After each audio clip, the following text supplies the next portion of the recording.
Joe Rogan has weighed in on Jake Paul's latest jaw surgery update, shifting the conversation around his fight with Anthony Joshua in a whole new direction. Was going to connect with a bomb, yeah, and breaks his jaw in 2 places. Yeah, and he's fucked. His jaw's wired shut now. He lost teeth. See, I mean, he made it to the 6th round. Yeah, pretty wild. Did they put your teeth back in when they pop out like that, or are they gone forever? I don't know. But it's just wired shut for like 6 weeks now. Yeah, you got to eat nothing but protein shakes, bro. Oof.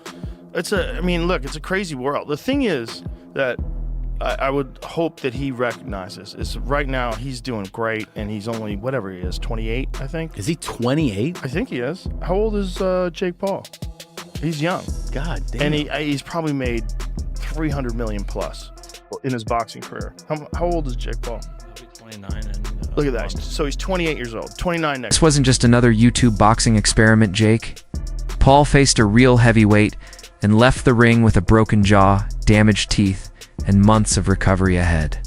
The fight has divided the MMA and boxing communities. Critics say Paul was exposed, stepping too far against a dangerous opponent where no amount of hype could protect him. While supporters note he survived rounds with one of the era's hardest hitters, an experience that could ultimately elevate his skills. Joe Rogan highlighted this point, emphasizing that jaw injuries are serious, but also underline the stakes of facing elite competition. Health would take away your drive for competition. Yeah.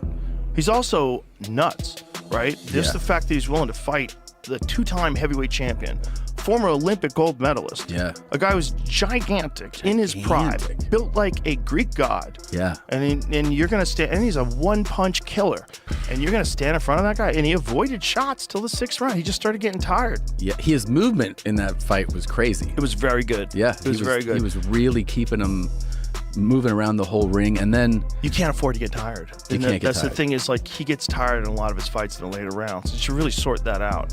Because if he had a much bigger gas tank, like if he was training with like some of these elite world-class strength and conditioning coaches and just worked on his cardio, he'd be beating way more guys. You think so? Yeah, 100%. But it's like what he's doing is learning how to box, and he's boxing and he's training hard for sure.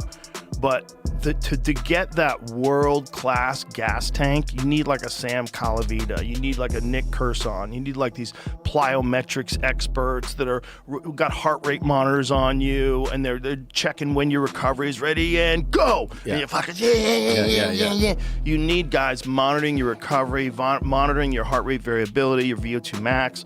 I couldn't believe it. I don't know, and maybe he is, maybe I'm wrong, maybe he is doing that, but whatever it is, it's not. His teeth look a bit removed as well. Yeah, his teeth have come out of place. But credit to him, he done well. But I told him what was going to happen, but it just took 6 rounds to do that. People will criticise you for going 6 rounds with Jake Paul. How do you feel about that? I deserve it. Why? I have the balls ever to step in a boxing ring to bring in their life. He stepped in a boxing ring with one of the baddest men on the planet, who's 40 pounds heavier than him and 6 inches taller. That's insane. One of the most skilled fighters on the planet. My brother, as a fucking YouTuber, went 6 rounds with him in a fight with a broken jaw and rolled ankle. I'm so proud of him. That was just unbelievable. I saw you talking crap to AJ at one point. I was trying to get his head. I think I pissed him off. I was just saying fuck that shit. I love AJ. But bro, I saw you going them.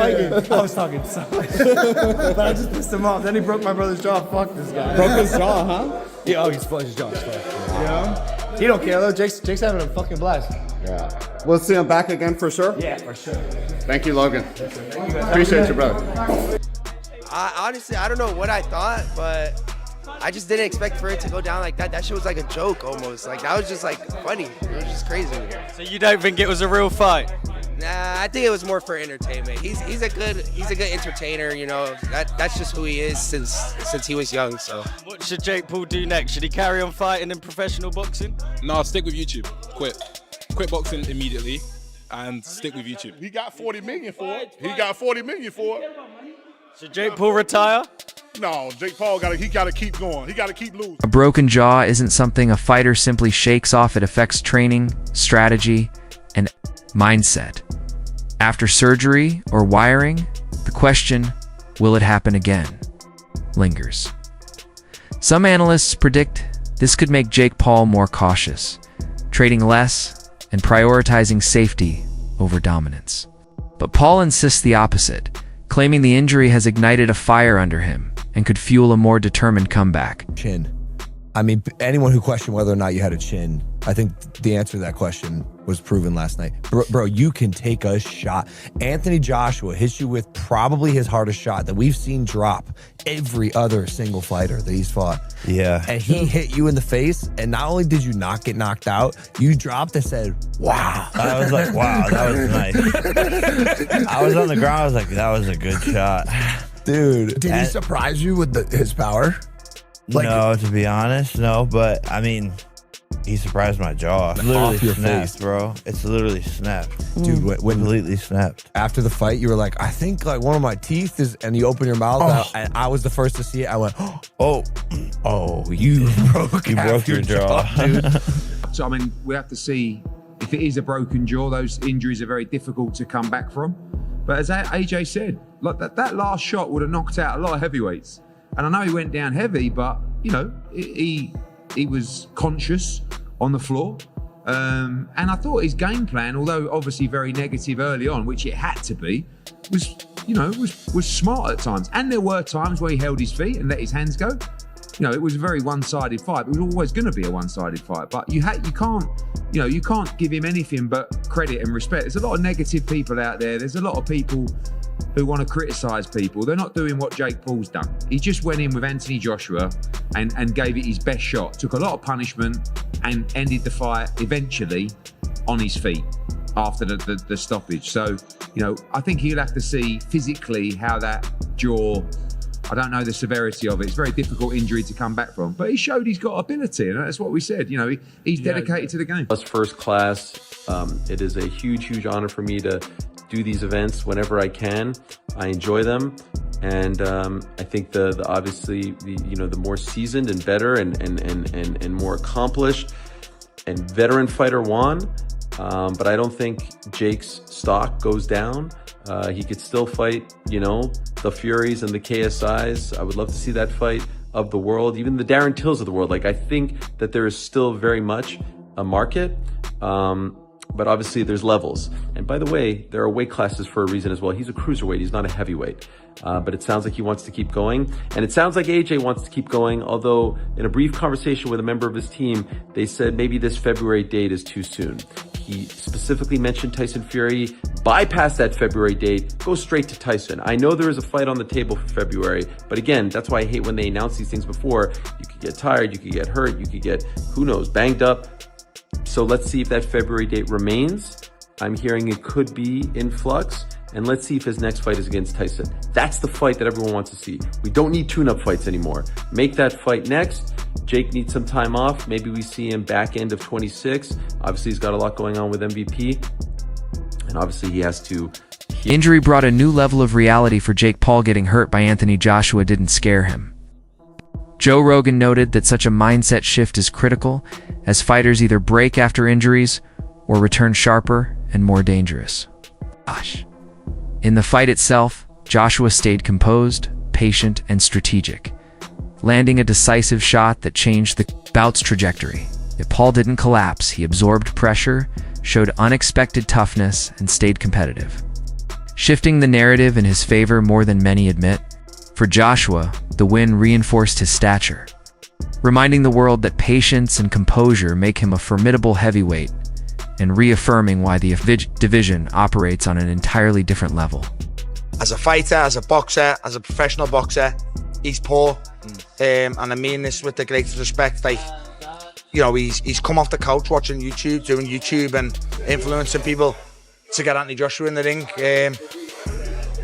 Should Jake Paul and Anthony Joshua ever be in the ring together? No, should be fucked. But the business side to it, they fucking walked away with millions. The fight was poor. Jake was just in there to survive. Yeah, there's just loads. We can keep going on and on about it. Was it a success? Probably. They both walked away with millions. But for Jake to get Joshua in the ring there, you can say all you want, but I think personally, if that fight fell on Tyson Fury's lap first, he would have took it. You know, which heavyweight's going to say, yeah, it is? Just let's say, example, 50 million to fight Jake Paul.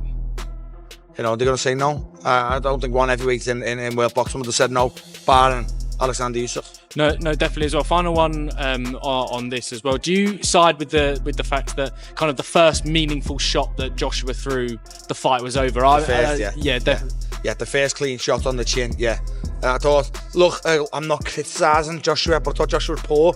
Like, never really just like cut the ring off properly. Followed Jake around the ring a bit, but also Jake was running. Joshua could have just thought, like, I'll get in a minute. You're gonna stop in a minute. So when I said I thought Joshua was poor, I just thought the first 5 rounds was shit. Jake was just running and falling on the floor. It must have done Joshua's head in, to be totally honest with you. But yeah, the first clean shot dropped him. Next one stopped the fight, broke his jaw.